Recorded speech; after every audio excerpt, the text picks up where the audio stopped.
Hello, and welcome at this online guided tour of the Dachau concentration camp memorial. My name is Raffaella Merlini.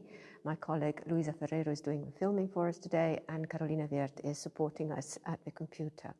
Today we are going to talk about the prisoners from the British Isles, although it was a relatively small group. We are now inside the museum. This used to be used as a registration room. Prisoners who just arrived would have to come in from that door and then line up on the other side of the room. They would have to take off their clothes and give in all their possessions. Also at the time, the room would be divided in two, only that instead of these metal tables, there would be wooden desks like the one over here, and behind the wooden desk there would be prisoners who had the job of filling in specific forms for each individual prisoner. These forms, these registration forms, would then be filed carefully by the SS. Over the 12 years of the dictatorship, here in this concentration camp, there were over 200,000 prisoners. And although this was not an extermination camp, 41,000 prisoners at least died here. Above me there's a map with the geographical distribution by nationality of the 200,000 prisoners. And until 1938, all prisoners here are German, mainly political opponents, although there'll be also other groups that will be targeted by the Nazis. But at the end of the Second World War, the country that will end up having had the greatest number of prisoners is actually Poland. And then Poland with over 40,000 prisoners, then Germany with over 31,000, and the Soviet Union with over 25,000. But you can see that there are very many different nationalities here, and that was actually an added difficulty at the everyday life here, which was already extremely harsh, because prisoners often did not have a common language to speak in. We can see that there were 27 prisoners from Great Britain and 1 from Ireland. The first element of surprise is that there should be a prisoner from Ireland at all here, given the fact that Ireland was officially a neutral country during the Second World War. But we can also notice that there are prisoners from Switzerland or Spain, also neutral countries at the time. So being from a neutral country was not necessarily a guarantee not to be deported.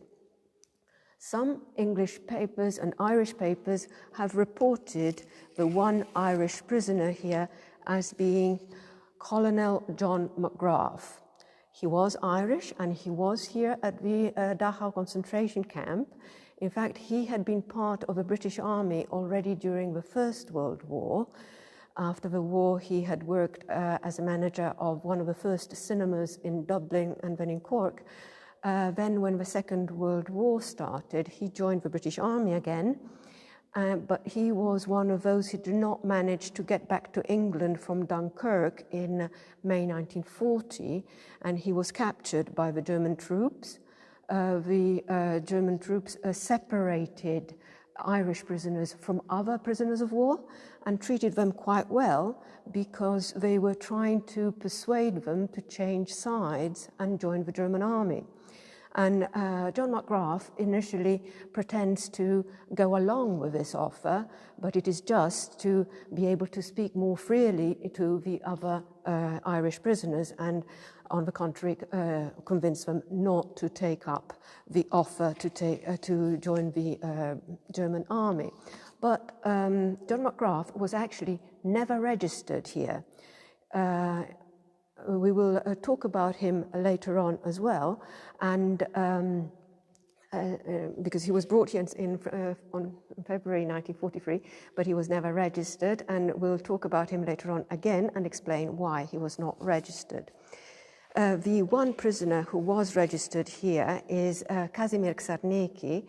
This is his registration form, and the name Kasimir Sarnieki doesn't really sound typically Irish.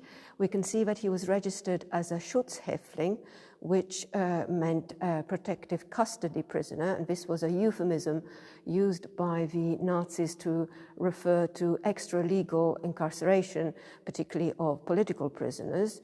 We can see that there's also his registration number. In fact, when prisoners were registered in a concentration camp, they will then be denied an identity, and they will be called only by their number, no longer by their name. The name would not be tattooed, as was the case in Auschwitz, but would be sewn on the uniform.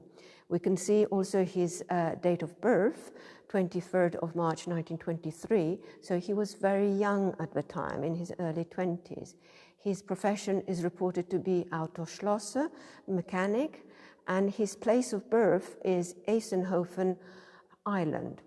Now, I've tried to find this place in Ireland, but there doesn't seem to be anywhere with this name in Ireland, whereas there is an Eisenhofen in the Netherlands, so there's obviously a mistake here, either a misunderstanding or a spelling mistake, or Kasimir Sarnieki gave a random place of birth and indicated Ireland, hoping to have a better chance of surviving.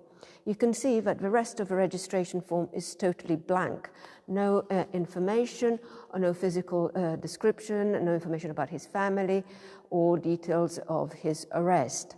The reason for this lack of information is that Sarnieki was brought here at the beginning of April, in the very last phase of the concentration camp. So Nazis probably were not so interested in personal details about the prisoners anymore. They were more concerned about Americans being so close. Whereas the first prisoner to, but anyhow, the good news about Sarnieki, maybe he was Irish, maybe he was not, but the good news is that he'd survived. Whereas the first prisoner to be registered as a British national is called Abram Zax, 36 years old, locksmith by profession, resident in Warsaw, and Jewish. We can maybe start moving to another part of the museum, and we know that Jews were discriminated from the start of the dictatorship. They were increasingly limited in their profession, in their education, and in their private lives.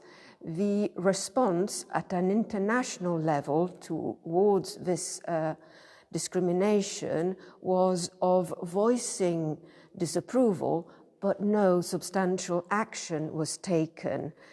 In July 1938, an international conference will be organized in Evian, in France, to discuss the problem of Jewish refugees. And this is the British delegate giving his speech. But none of the 32 countries that took part in this conference will actually agree to increase the quota of Jewish refugees.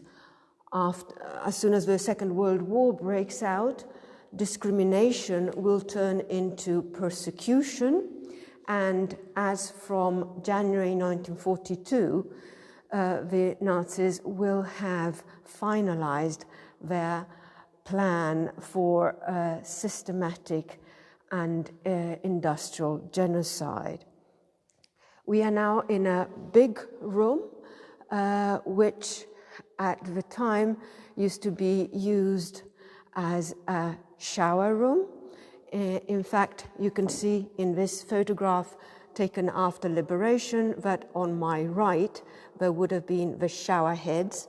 So prisoners were brought here to have a shower, and the first shower would be after they'd taken off their clothes in the registration room. Naked, they had to come to this room and have a first shower, and then they would receive their uniform. Whereas going back to our British prisoner, Abram Zax, the fact that he was Jewish probably made him be treated, and was a cause for him to be treated even worse than the non-Jewish.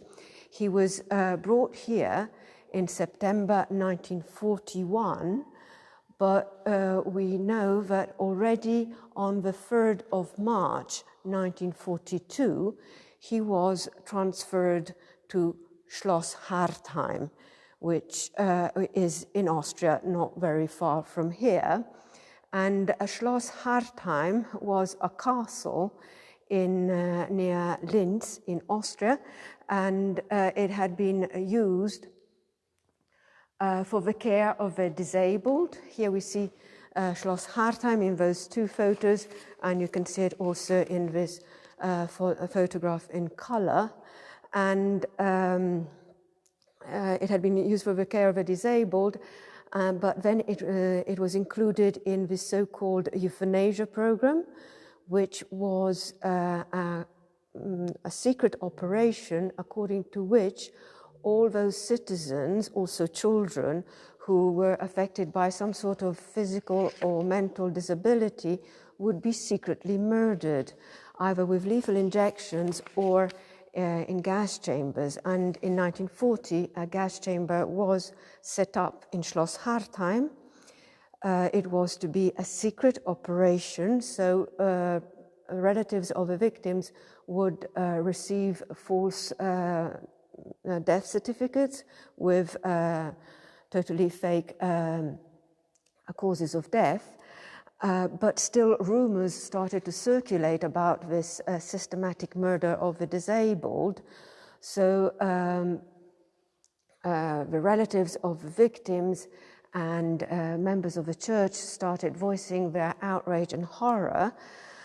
So the euthanasia program was stopped in 1941, but the gas chamber in Schloss Hartheim went on being used for prisoners of concentration camps no longer capable of working because they were too ill or too exhausted.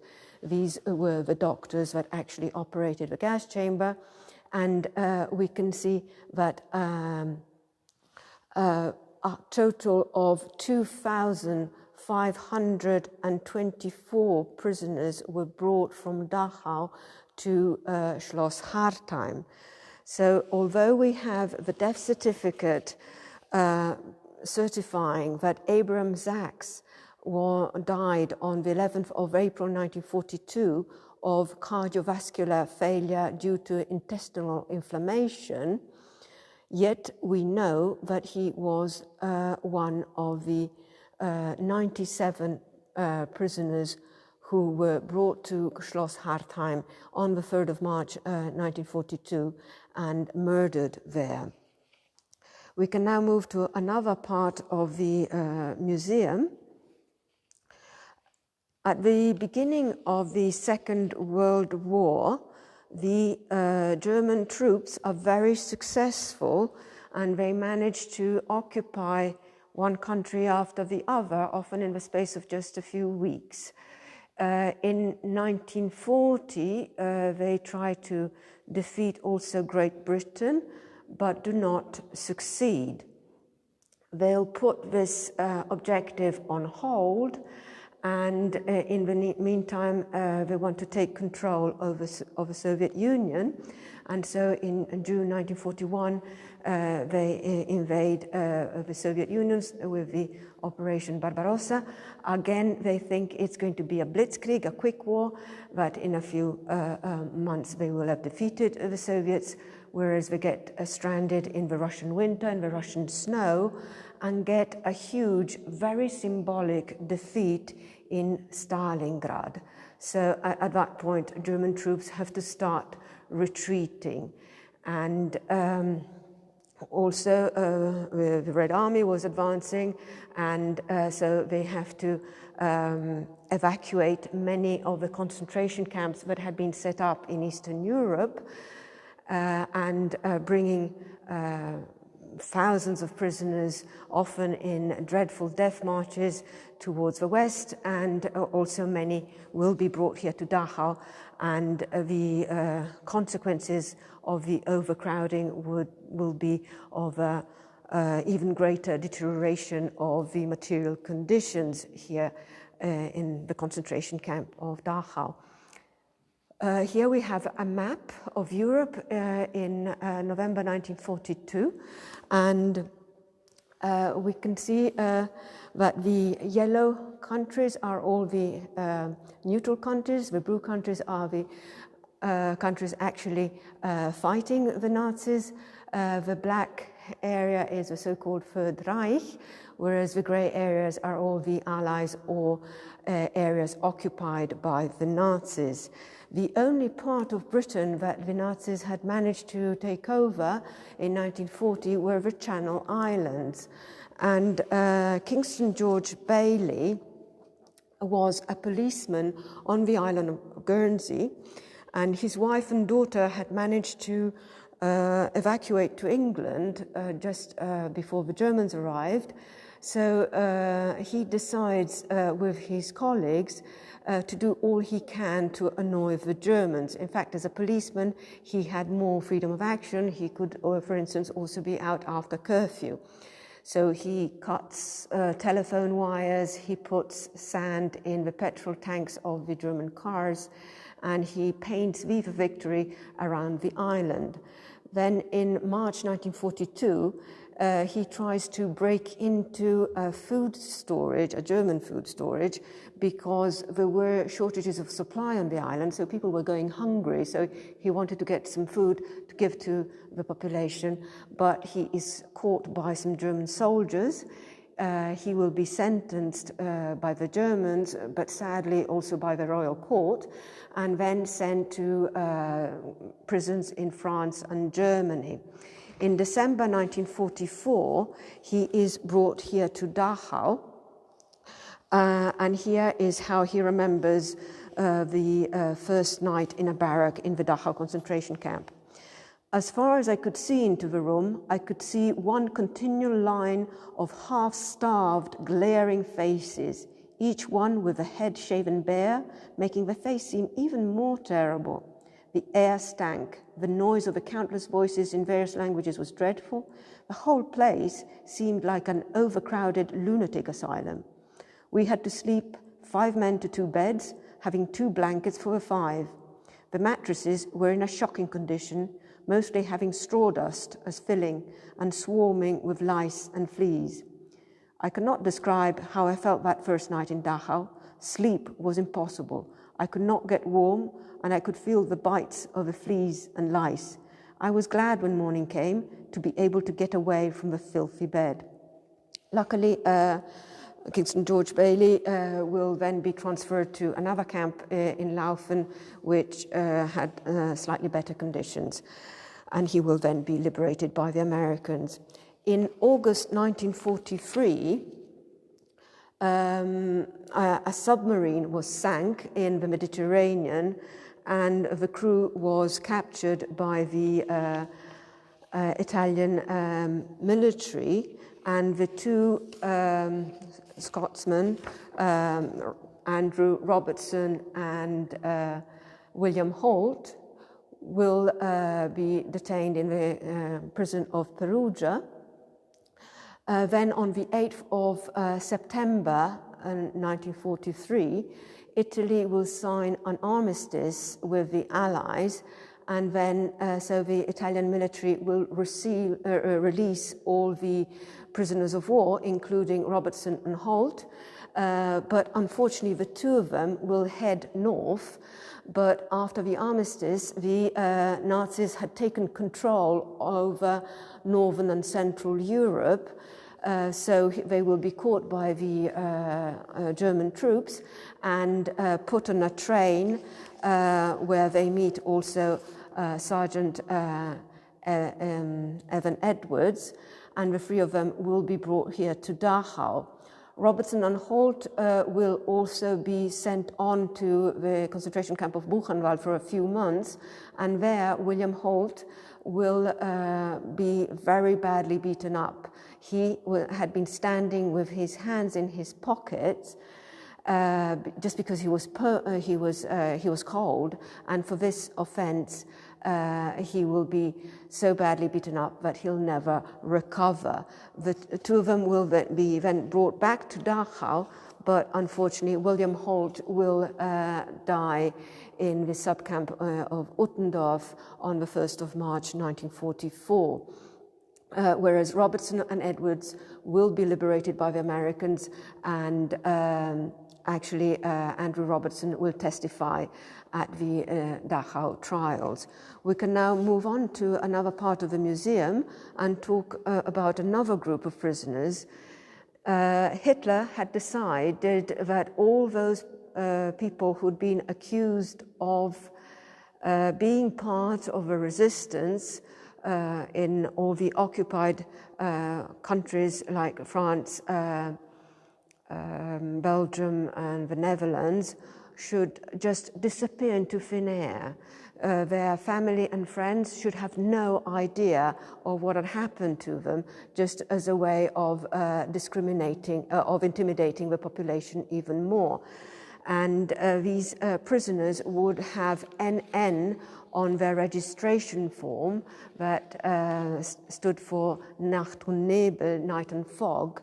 And here in Dachau there were 2,234 of these prisoners, and you can see that here they were mainly French, but also Belgian, Norwegian, Dutch, and from Luxembourg. Britain here is not listed because the number was very small. But still there were some, and here, for instance, we have John Hopper, who was registered as a night and fog prisoner. He was an Englishman who'd been living in France with his French wife Paulette and their small child Jean-Claude when France was invaded by the Germans. He decides to take a stand against the Nazis.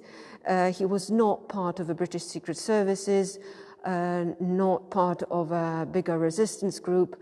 He decided his own actions by himself, and he was just aided by his wife and a few friends. Still, he performed acts of sabotage, armed robbery. He derailed trains, blew up oil and ammunition depots. He even killed French policemen and German army officers. So he became one of the most wanted men in France. In fact, here is how him and his wife are presented as like a sort of Bonnie and Clyde. And when he was asked after the war why he had done all this, his answer was, "Because I don't believe in taking things lying down." He also added that a priest he had known as a child had drilled two rules into him: never give up and never complain. Of course, there were many attempts to catch John Hopper and his wife, and in one of these attempts there was a shootout, and both of them were wounded. Unfortunately, Paulette was fatally wounded, so John Hopper will actually shoot his own wife in the head because he didn't want her to be tortured by the Gestapo. He himself will get away, but will be caught and arrested in June 1942. He will be tortured and then sent to the concentration camps of Mauthausen, Natzweiler, and then Dachau. Already in Mauthausen, he will meet 5 other British prisoners, all secret agents, and the 6 of them will be able to help each other, and they will stick together because they will all eventually be brought here to Dachau, and they will all be liberated by the Americans. And among them there was Brian Stonehouse, who was a talented painter. He had spent much of his childhood in France, So he spoke fluent French. Here are photos of him just at the beginning of the war and then after the war. And so he was parachuted in France to act as a radio operator, but unfortunately he was caught in July 1942, and then he was taken to concentration camps.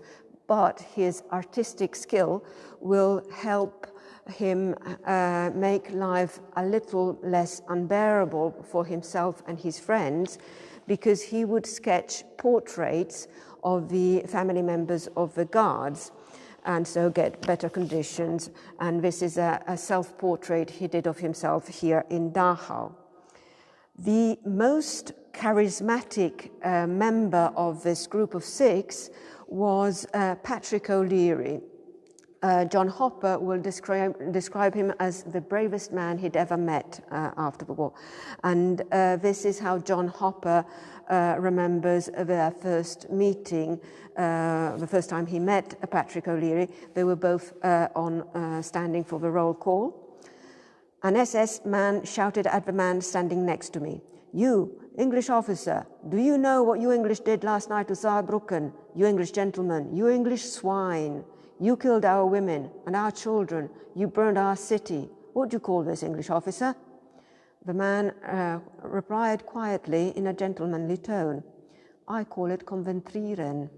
In fact, konventrieren was a term that the Germans had invented when they had destroyed the town of Coventry in 1940 in a bombing blitz.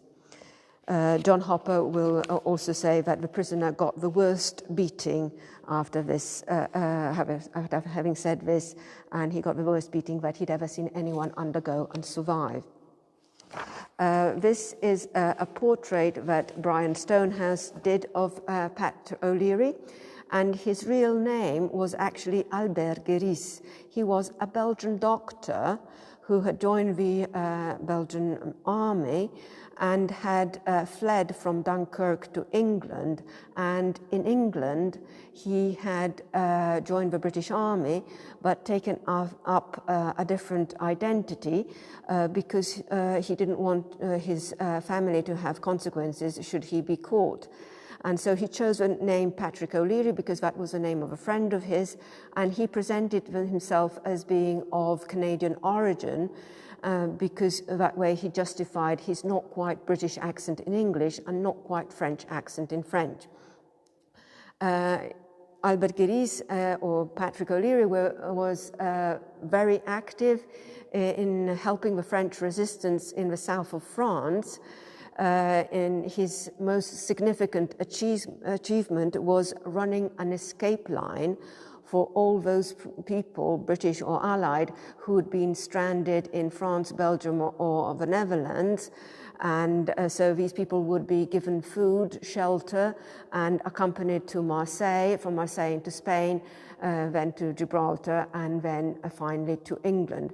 In this way, the Pat O'Leary line, the way this escape line was then known, will save at least 600 lives. And unfortunately, the line was infiltrated, and Albert Geris was arrested in January 1943. He'll be very badly tortured. He'll be even put in a refrigerator for 4 hours, but he will not reveal any information to his torturers. And here in Dachau, he had such a charismatic personality that on the first day after liberation, on the 30th of April 1945, he will be nominated the first president of the International Prisoners Committee. And him and John Hopper will remain close friends also after the war. There was also another British agent here among the Night and Fog prisoners who again was not really British. He was registered here under the name of Shmuel Barda, which is a Jewish name, but his real name was Enzo Sereni. He was an Italian Jew from Rome. In 1927, After having completed his PhD in philosophy, at the very young age of 22, he will emigrate to Israel together with his wife, Ada Ascarelli. And here is a photo of the two of them with of their 3 children. The two of them will help found a kibbutz in Israel. In fact, Enzo Sereni was a socialist and a pacifist, so much so that during the Arab riots of 1936, he will insist in having doing his guard unarmed. When the Second World War breaks out, he will join the British Army and help train a Jewish parachute unit. In May 1944, he himself will be parachuted in the north of Italy, and unfortunately he'll be discovered immediately and brought here to Dachau, where he will be shot in November 1944. We can now move a little bit to another part of the museum. I cannot mention all the 27 prisoners who were registered here because I just don't have the time, but we know that of the 15 I did not mention, 3 died here, 10 were liberated, and 2 we don't know. We have no information about them. But before we finish, I would like to talk about a few prisoners who were not registered. Among them, there were Sigismund Payne Best and Richard Stevens. They were both British secret agents based in Holland, and we know how hard the British Prime Minister Neville Chamberlain had tried to avoid a Second World War. Even after the invasion of Poland, Chamberlain was still hoping that a part of the German army would actually rebel and maybe kill Hitler in order to avoid another bloodshed, another world war. So he gives instruction to Sigismund Payne Best, who had already acted as a secret agent during the First World War, together with Richard Stevens, who was a bit less experienced, to get in contact with dissident German generals. And the 2 of them had conducted several secret meetings to this end. And on the 9th of November 1939, they are hoping to have a decisive meeting with a German general. So they are going to the venue of the secret meeting together with Dirk Klopp, who was a young Dutch officer who was supposed to help them get through the mobilized areas in close to the border with Germany. When they get to the venue, which was a cafe in a small town called Wilno, 5 kilometers away from the border with Germany, they were immediately surrounded by German secret agents. Dirk Klopp opens fire and gets shot, gets killed in the shooting, whereas Best and Stevens are kidnapped. This kidnapping will go under the name of the Wilno incident and will be useful to Hitler in 2 ways. First of all, the presence of a Dutch officer will enable him to accuse the Netherlands of having breached its neutrality and therefore justify the invasion of Holland. Secondly, he will accuse the British Secret Services of being the mastermind of an assassination attempt that had been carried out the day before here in Munich. This assassination attempt had actually been initiated and carried out by Georg Elser, who was a very brave German worker and had just tried to prevent another bloodshed, another war. And he was actually captured and tortured, and he did say that he had done everything by himself. But the Nazis do not want to admit publicly that a German opponent had gone so close to killing Hitler. So they'd rather blame the British. So they spread the news that Georg Elser had actually been a traitor paid by the British, which was not true at all. Stevens and Best will give all the information that the German Secret Service asked for, and they will initially be detained in a concentration camp of Sachsenhausen, but in relatively comfortable conditions. But the damage on the British Secret Services was enormous, so much so that the new Prime Minister, Winston Churchill, will be absolutely furious, and he will create his own spy and sabotage agency, the SOE, the Special Operations Executive, in 1940, and also he'll be against giving any support to German resistance for the rest of the war. Stevens will then be brought to the concentration camp of Dachau in February 1941, but he was not in the barracks with the other prisoners. He was not registered. He was in the so-called bunker, this building here, which is right next to the building we're in now. This is the museum, and this is the so-called bunker. And I can show you a picture of it from the inside.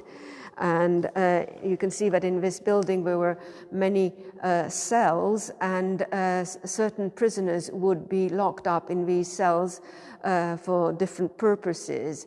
In some cases they were treated better than the normal prisoners, like Stevens. In other cases they would be tortured or subjected to specific punishment. As from January 1943, Richard Stevens will have to share his cell with Colonel McGrath, the Irish prisoner we talked about at the very start. And apparently the two of them did not get on well at all. But the two of them will be joined by Sigismund Payne Best at the beginning of April, but not for very long, because the three of them were part of a group of 140 high-profile prisoners who had not been registered here and had been treated better than the other prisoners, because the Nazis were hoping to exchange them as hostages. So again, in the hope of making some negotiation use of these VIP prisoners, they will drive them out of the Dachau concentration camp at the beginning of April and drive them to South Tyrol, where they will then be liberated by the Americans on the 4th of May. The last group of prisoners I wanted to tell you about today was a group of 4 women. Up until now, I've only spoken about men because the Dachau concentration camp was only for men. There were a few exceptions.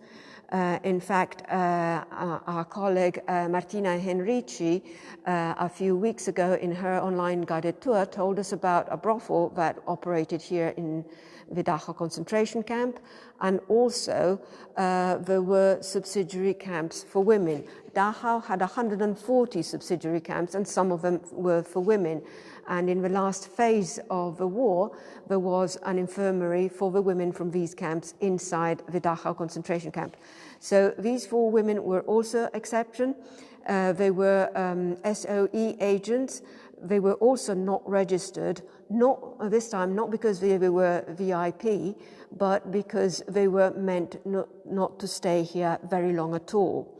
They were all, they had all volunteered to be part of the SOE, and they were all proficient in French.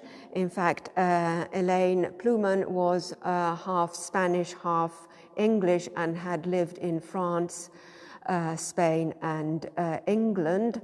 Jolanda Beekman was born in Paris to Swiss parents and had moved to England in her late teens. Madeleine Damer was French. She'd been part of the French resistance in Lille, had been active in the Pat O'Leary line, and then had had to flee to England in 1942 because she'd been betrayed. Noor Inayat Khan had an American mother, an Indian father, had been born in Moscow and had grown up in Paris.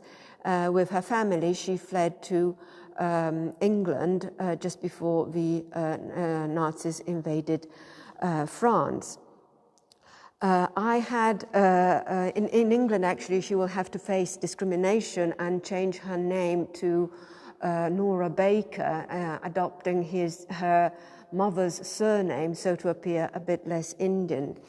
I had the very good fortune of being able to listen to a beautiful talk given by a colleague of mine, Angelika Eisenman, on Noor Inayat Khan. In fact, Angelika was a friend of one of Noor's brothers, and so she was able not just to give us an account of her adventurous life, but also of giving us an insight in her beautiful personality. In fact, Noor was very kind, very idealistic. She was a proficient, passionate musician. She had studied children's psychology, and in fact, she had written a storybook for children, which is still available in bookshops today, 20 Yakata Tales. And her father had been the founder of the Sufi movement, a branch of Islam that aimed at spreading non-violence, tolerance, and religious harmony. So Noor and her siblings all shared their father's belief. So they were deeply pacifist, but when the Second World War started, they were not sure whether they should remain, keep out of this dreadful war, or whether they should take action against the evil of Nazism.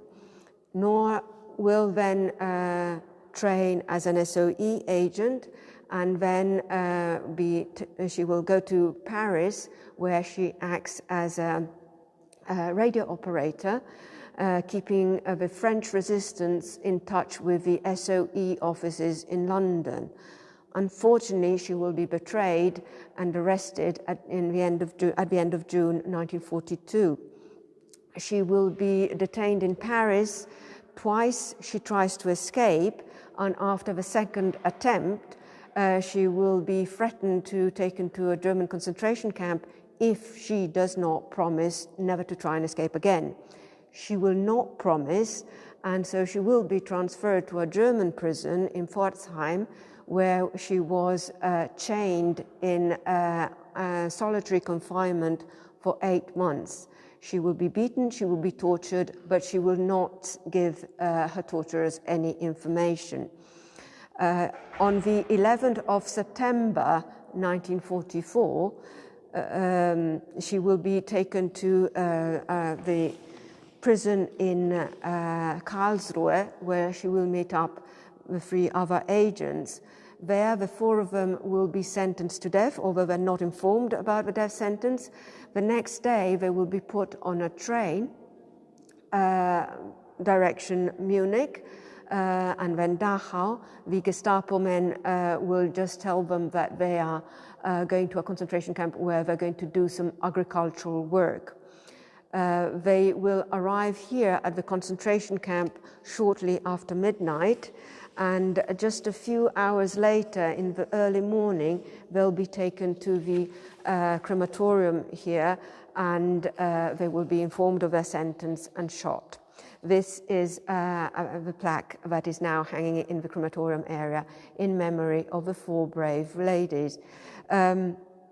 We can now move on to a last photograph where I want to conclude my online guided tour. We have here the memorial. This is the work we do. We talk about history, but we also talk about people. We do have to mention numbers because behind because it gives a dimension to the events we talk about, but behind every number there is a person, and learning about the stories of these people. This is a photograph of the Day of Liberation, the 29th of April 1945, a day of great joy for over 32,000 survivors. As I was saying, learning about the stories of these people, we are reminded that even in the darkest phases of history, there are people who have the courage to act in an extraordinary way. And it is also thanks to people like these, sometimes very ordinary people, but who act in an exceptional way in extraordinary circumstances, that now in many parts of the world we can enjoy freedom, peace, and democracy. If there are no questions, I would like to thank you very much for your interest, and hope to see you here at the memorial at the after we've defeated COVID. Okay, thank you very much. If in the meantime you have any questions or suggestions, please feel free to write us an email. Thank you, and bye-bye.